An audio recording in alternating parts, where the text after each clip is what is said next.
What's up, everybody? It's your friend Sheeploots. How are you doing this evening? I hope you're doing really well. If you're inside the U.S., I'm sure you're celebrating 4th of July, pew pew, shooting off fireworks and such.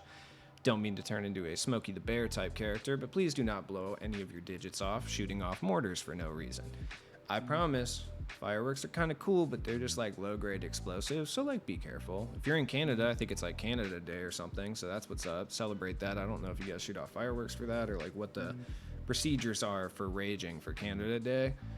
I'm assuming they're polite, but be safe. Let's talk about my team as a whole right now, specifically the market, but we'll talk about, the reward cards as well. Season 8 is underway. I've been playing a decent amount. Those of you who caught me on stream, but Twitter was, down, so nobody knew I was actually streaming, so that's what's up. Anybody who showed up, appreciate you. I got my limited ring. We're going on the limited train, man. I wonder what's up with this endgame pack. Probably not going to be something I enjoy. But let's talk about the rewards first and foremost. Like, which ones are worth actually going for and which ones can you kind of skip? Endgame Allen Iverson. Look, I'll be honest. I'm sick of endgames already. I've talked about this a bunch of times. Like, I'm just sick of the endgame concept in general because every card is the exact same.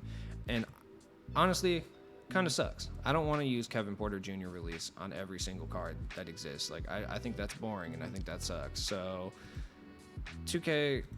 it looks like they're just going to change the Invincibles, not the end games, which kind of sucks. But, like, doing clutch time, you get OG. OG's pretty good. Jaren Jackson's okay, just a slow jump shot. And then you get Allen Iverson. To be completely honest, is it worth playing 100 games for Allen Iverson? I'm going to say hard no. Triple threat offline. Kenyon Martin. He's an RNG reward, so the likelihood you're actually going to get this card is kind of low. He does look pretty good because he's got like the Fultz release and stuff. Basically, think of Kenyon Martin as basically the exact same almost as like the Karl Malone we just got recently, minus like convictions.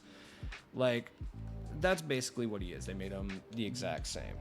Now, is it worth playing 250 games to get Elton Brand? No. Some people are going to be like definitely interested in that. He's got the Pascal release, like it's pretty good. I think I'm saying that right. I don't know. He's an invincible card, but like, is it worth paying? Or I keep saying paying, but because I'm playing 2K, I just assume that everything is monetary. But is it worth grinding 250 games for him? No, I don't believe so. Co-op is Jamal Mashburn, who honestly looks pretty solid, but overall, is it going to be worth playing co-op? If you're not already, probably not. He's got the Michael Porter Jr. release. It's kind of an interesting release. Unlimited, we got Stackhouse. Look at your boy out here, 3-0. I'm a god.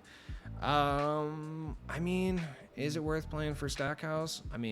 Actually, I would say this is like the most worth it season to play Unlimited because the competition is actually very, very chill because nobody wants Jerry Stackhouse. So it's actually kind of relaxed compared to prior seasons, especially last season with Art Gilmore, who was actually good.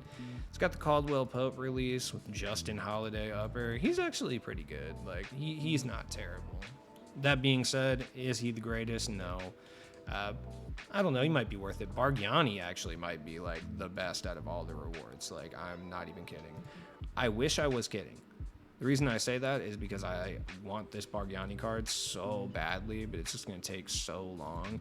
It's got the Bielika release. Like, basically it's the same as Dirk. You get Jaylen Brown on the way and like DeMar DeRozan and stuff, but realistically, if you can make it to 50 clutch time wins, you probably don't need these cards. So, whatever. Triple threat online, there's Dale Ellis. Dale Ellis looks alright. Cool. Don't really have anything special to say there, but let's kind of look at the market. Obviously, we got these endgame Luka Doncic packs, so like everything is cheaper now because they have all the prior released cards, which is cool, I guess. Looking at the actual cards from the set, though, honestly, like, yeah, D-Rob, Paul George, and Luka are fine because they are all the exact same card with different skins, which I think sucks. Granger is also like a reskinned endgame. Like, they basically made him an endgame Danny Granger. So he's probably, I would say, the best out of all the cards that we got today. I would say Granger is like top tier. I'm surprised. I'm surprised they did this. He's got the Kevin Love upper, so everyone complains about the Sadiq Bey upper. They can stop that with him. I don't know. I'm just kind of, like I said, I'm over it. It's hard to get excited about these things. Looking at the price of these cards, like, the fact that you can buy them, so that kind of limits the amount of hype. Like Luka's going for about 3 or 400K. Paul George roughly around the same thing, closer to like 4 or 5. And D-Rob, you can get him for around 400K, 350 at the absolute most, I would say, between 350, 400. Is he worth that? No. I would say no, and the reason I say that is because for like basically the same price, you could go get like Shaq, who's like pretty good, or Kareem, who honestly is fire. Like, I would get Kareem over D-Rob for the price personally. I just think it's just fatigue though. Like, I'm just so tired of Kevin Porter Jr. release, man. Danny Granger, like I said, best card in the set. You can get him for like 200K. I still think he's going to be like a top tier shooting guard until the very end of the year, to be honest. Like, just because he's huge, man, he's obviously an invincible card, so he's maxed out in every single stat. I honestly forgot about Devin Booker. He's a buyout, which I guess is kind of cool, but also it's like, I don't really care. But at least we have some buyout opals now, or buyout invincibles. I'm so used to talking 2K20, man. You can tell that I've been doing home improvement stuff all day because I'm like exhausted. I was doing drywall and stuff. I'm a real man, dog. I can't promise that my drywall skills are as good as you would hope, but, you know, I can do it. Some of these are buyouts, so like Jalen Williams is a buyout, Booker's a buyout. I would assume Anthony Edwards is as well. Let's just find out which ones are, because I actually don't know. So let's find the invincible buyouts. Now, do you need an invincible card at this stage? No. Like, if you want one, cool, go for it, but you don't need one. So we're looking at Curry. Obviously, Curry is, because like everyone gets a endgame Curry just to start. So there's really no point to even pick up Invincible Curry. From like a overpowered standpoint, I personally prefer the Invincible Curry because I like Curry's jump shot the way it is. I just think it's fun. But DeMarcus Cousins is here too. Honestly, though, like for his price point, there's no point in picking up D-Cuz. Like, let's just be real. He's not very good. And then looking at the actual Season 8 cards, like, I got 3 straight Larry Johnsons because this game hates me. Darius Garland is, like, Darius Garland, so not really good. Anton Jameson, I think if he played shooting guard, he'd be pretty good, but he doesn't, so therefore, not really. It's kind of a sad state of affairs that we're at a point where, I mean, if you're running offline games and stuff, you could definitely run, like, Anton Jameson, Larry Johnson. It's not a problem. But, like, if you get matched up with people online, you really just can't use a small forward that's like 6'8", which is crazy in retrospect. Like, it's been bad in years prior, but God, this is the worst. Like, at least even last year, you could run like Andre Karolinko and stuff and still be fine, but this year it's not great. The rush cards, I mean, whatever. Now, if you're looking to start off a team, or you're looking for like some extreme budget guys that are a little bit better than you would expect, I mean, there are plenty of them out there. Like, I still run Rudy. Rudy is fire. Rudy is fantastic for his price. You can get him for under 10K right off the bat. He is great. I think I'm going to bring back the best cards under blank series. I should have brought it back like all year, honestly. I've been busy, dude. Rudy's great for under 10K though. He's fantastic. Mark Eaton is really the only card that can kind of compete with like Yao Ming. Him and Ralph Sampson are really like the two that you want to look at. And I know 50K is kind of a high price tag for Mark Eaton, but he's really good. Actually, I like him so much, I'm almost considering just selling Yao, but then it's like, who do I run at the, in the bench position? So that's kind of where I'm at. If you're looking for like a cheap point guard that can rim run heavily, which is like the best way to score in this game, Scotty Barnes is actually really good. Just want to like spotlight him for a second. Glorious set, I feel like all these are kind of meh. Like, Andre Karolinko's still really good if you're looking for like a budget shooting guard, small forward. He's going to play lockdown defense, and he's going to be relatively big.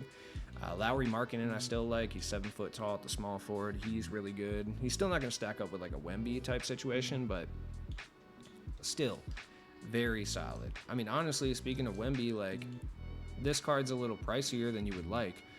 But really, the only person that's going to stack up with Wembanyama is Wembanyama. So, I mean, you might be forced to actually buy this card if you plan on playing at like a higher or high-ish level for sure. These cards are all just like, I don't know if it's just me, but I just get so bored of the next set so instantly. I feel like people are hating on Brandon Miller, though. I actually used him earlier, and I sold him again already. But, like, he's pretty solid. Like, people are saying he's super trash. I don't think that's true. I mean, that's just my personal opinion, though. Thompsons are good. I mean, all these cards are good enough. Shout out to the boy Grady Dick for sure. The Heat Wave set, this set kind of sucks, but Ralph Sampson's out here. Like, I might just, like, pocket the MT from Yao and just pick up Ralph Sampson. Just because, you know, he's not horrible. He can shoot the three a little bit. I'll put some badges on him. I got, like, an absurd amount of Hoff badges I'm not even using anyway. You know, it is what it is. Let's talk about some other cards that are actually buyouts that are really cheap. Ben Simmons. You can get him for, like, 20K and under at this current moment. Ben Simmons is going to be a godsend for a lot of people. He's like the most annoying rim running point guard in the world, for sure, right off the bat. And then number two, he's also going to be a lockdown defender. You can instantaneously make your team just a little bit better if you pick up this Ben Simmons, I promise, at least on the defensive end, for sure. Like, he is fantastic. Dirk's a pretty good power forward. You can get him for, like, basically nothing. Like, you can get all these cards essentially for nothing. Then we got Yao Ming. Honestly, I hate Yao Ming's jump shot so much that this is the reason where I'm considering, like, selling him, especially because I have a Mark Eaton with a shoe and, like, Hoff range and stuff. So it's like I don't really need Yao, but you can get him for a buyout. Now, that does not go for the Hero Yao. Hero Yao is still quite expensive. You're still looking at almost $1 million MT, which means that I'm probably going to have to sell Hero Yao real quick just to afford my lavish lifestyle that I live for the remainder of the year. I'll probably do it tomorrow because I don't want to do it in the middle of the day. It seems like, or the middle of the night, I should say. It seems like a really bad idea. But you can get Titans Yao, who's not that much worse, for significantly less. Like, and that's pretty cool. The rest of these cards, like the generational set's kind of boring. Like, I will say if you want Shai Gilgeous-Alexander, it honestly might be better to just like buy him than it would be to do the exchange. It just depends if you care about collector level or anything of that nature. It's just like, that's the only thing. I feel like this season was really boring. Also, forgot about Jokic. Jokic is actually like very affordable now. And I did talk about Ben Simmons being super annoying, but Jokic honestly might be just as annoying, if not straight up more annoying. Ron Artest is fantastic for his price. This is my backup point guard. I run him hard. Lockdown defense, easy to time jump shot, big player build. He's got that Ron Artest mentality that you need on your squad. Look, you need at least one guy that's going to fight someone on your team, right? Like, looking at my main squad, like, I really only trust Ron Artest in, like, a physical altercation. Like, I don't trust anyone else. Victor's too frail. He's not fighting anyone. Bull, I don't know. He does look like kind of a wild card. Kevin Durant's not fighting anyone. Michael Jordan, debatable. He did beat up Steve Kerr, but that's kind of like picking on like the little kid in school. It doesn't really matter. Mark Eaton's not fighting anyone. Lowry Markin's not fighting anyone. You know what I mean? Like, I have Ron Artest, and that's it. That's just how it is. I need more grit on the squad. I do want to talk about Bull though, because you can get Bull for under 100K, and that is huge. Bull is so good.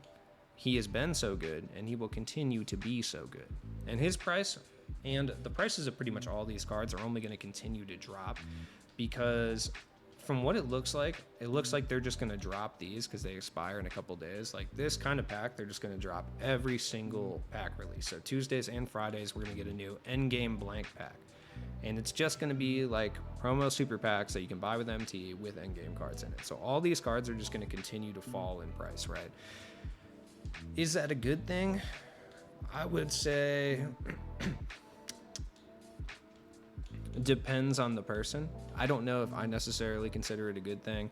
I mean, it's good that the prices on these cards drop, but it's also kind of boring that we're just basically going to be getting the same packs for the rest of the year. Like, come on, man. Where's the fan favorites? Where's the out of position 3? Like, stuff like that. It's just like we're not getting those anymore, and that's kind of a bummer. But it is what it is.